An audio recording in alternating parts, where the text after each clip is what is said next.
Et l'invité d'Europe Soir, Olivia, c'est la sœur Paulette Petit en direct de Bangui en Centrafrique.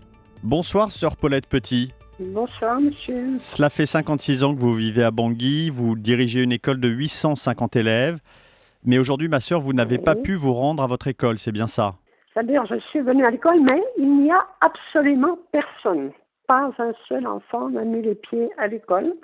Et je pense que c'est comme ça dans toute la ville. N'importe comment, toutes les routes sont barrées. Il n'y a pas possibilité de se déplacer. Alors, on parle de... Ici en France, on nous décrit les situations avec des barricades dans les rues et des manifestations violentes qui ont fait 2 morts. À quoi ressemble Bangui aujourd'hui, les rues de Bangui? Hier, je suis allée à la messe ailleurs qu'à la cathédrale. Et je suis arrivée à premier rond-point. Il y avait des pneus qui brûlaient, il y avait des feux tout autour, il y avait des grands morceaux de bois, des pierres. Ils ont dit, bon, c'est la sœur, on va la laisser passer. Et quand je suis arrivée au deuxième rond-point, les jeunes se sont précipités sur la voiture, ils avaient des pierres en main, ils ont tapé sur la voiture, ils ont essayé de renverser la voiture. Et ils m'ont dit, oui, c'est vous qui soutenez tout ça, hein, c'est de votre faute, tout ce qui arrive. Enfin, c'était la folie. Vous avez eu peur pour votre sécurité à ce moment-là? Ah non, non, j'avais pas peur, moi, parce que je sais que j'ai une autre protection. Hein. Le Seigneur me protège, la Vierge Marie aussi, donc...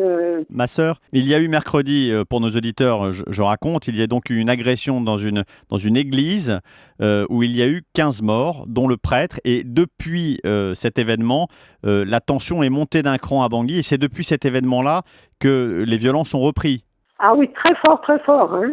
C'était la première fois qu'on m'attaquait comme ça, enfin. Les militaires français sont déployés dans Bangui aujourd'hui. Est-ce qu'on les voit physiquement dans la ville pour Ben, essayer de je pense dissuader qu'ils les sont émeutiers? là, heureusement qu'ils sont là, parce qu'avec eux, c'est quand même une sécurité pour nous.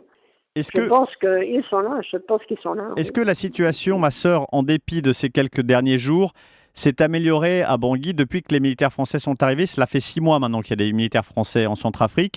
Et on a le sentiment, vu de France, qu'il y a une forme d'enlisement, pas une réelle réussite de l'opération. Est-ce que vous avez perçu une amélioration quand même de la situation depuis 6 mois? Ah oui, je pense s'il n'y avait pas eu l'intervention de l'opération Sangaris de l'armée française avec les forces africaines de la MISCA, le pays aurait basculé dans un génocide comme au Rwanda. L'intervention de ces forces a pu atténuer les violences, mais il y a une chose certaine, c'est qu'ils ne sont pas assez nombreux. C'est ça qu'on peut reprocher.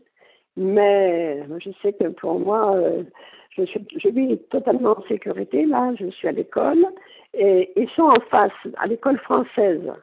Donc, de savoir qu'il y en a 2 ou 3 qui sont là, ça me sécurise vraiment.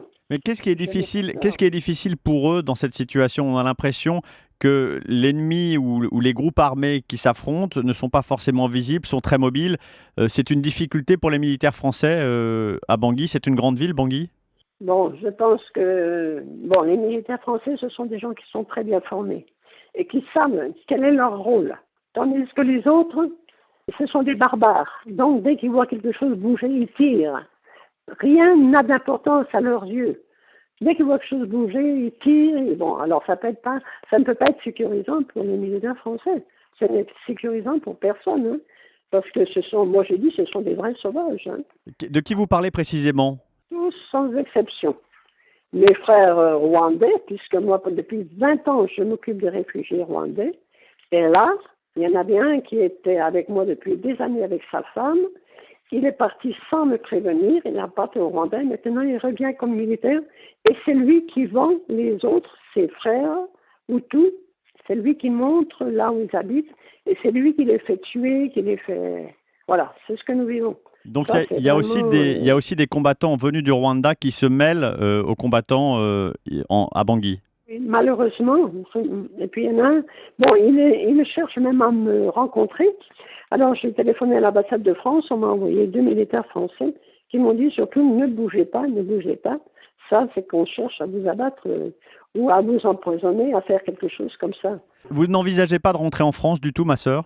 Non, je vais y aller bientôt parce que j'ai un pacemaker et que ici personne n'est capable de contrôler le pacemaker, mais je rentrerai et j'ai déjà mon billet de retour. Je ne peux pas abandonner les gens comme ça, surtout abandonner tous ces enfants comme ça. Je crois que le pays a encore un petit peu besoin de moi. C'est pas que je sois indispensable, pas du tout. Mais je pense que ma mission n'est pas encore terminée, même après tant d'années, même si j'arrive à un âge certain. Merci beaucoup, ma sœur, de votre témoignage et de votre sourire. On vous souhaite évidemment beaucoup de courage à vous et à la population civile de Bangui qui vit en ce moment, on l'a compris, des heures très difficiles. Merci, ma sœur. Bon courage. Merci. Allez, au revoir. Merci.